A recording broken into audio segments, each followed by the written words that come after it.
নিরাপত্তা উপদেষ্টা খলিলুর রহমান অজিত দোভালের সঙ্গে দেখা করতে ভারতে দৌড়াচ্ছে। বুঝতে হবে ডালমেকুস কালা হয়, যে নির্বাচনে অংশ নিতে পারবে না আওয়ামী লীগ। এখন তিনি সরাসরি ভাবে বলছেন। এর আগে আল জাজিরার যে অ্যাঙ্কর, তার সঙ্গে যে যুক্তরাষ্ট্রের সাক্ষাৎকারে সেই মাহমুদ হাসান সম্ভবত, তার সাথে কিন্তু ঠিকভাবে তিনি গুলায় ফেলছে, ঘুরায় পেঁচায় ঠিক বলতে পারতেছে না। বলছে না, নিষিদ্ধ নির্বাচনে অংশ নিতে পারবে কি পারবে না এটা এখনো ঠিক নেই, এখন কার্যক্রম নিষিদ্ধ আছে, ব্যান্ড না, এটা জীবিত আছে।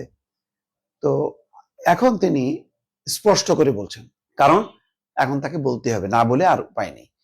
বৃহস্পতিবার যুক্তরাজ্যের আন্তর্জাতিক উন্নয়ন মন্ত্রী ব্যারোনেস জেনি চ্যাপম্যানের সঙ্গে বৈঠকে এমনটা জানান তিনি। তো যুক্তরাজ্যের আন্তর্জাতিক উন্নয়ন মন্ত্রী ব্যারোনেস জেনি চ্যাপম্যানের সঙ্গে কেন বলতে হলো? এটা তো তার পদের সঙ্গে এই রাজনৈতিক বিষয় মানায় না। তার মানে পশ্চিমারা কিন্তু আস্তে আস্তে প্রশ্ন করতে শুরু করছে, বলতে চাচ্ছে যে আওয়ামী লীগের কি হবে?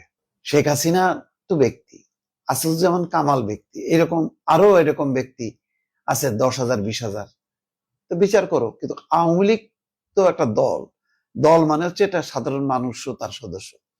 তো তাদের কি অপরাধ? সে তার দল করতে পারবে না কেন? সে নির্বাচন করতে পারবে না কেন? সে সভা সমাবেশ করতে পারবে না কেন? তার মত প্রকাশের স্বাধীনতা কোথায়? এই প্রশ্নগুলি যখন আসতে শুরু করেছে এবং জাতীয় নিরাপত্তা উপদেষ্টা খলিলুর রহমান অজিত দোভালের সঙ্গে দেখা করতে ভারতে দৌড়াচ্ছে, বুঝতে হবে ডালমেকুস কালা হয়।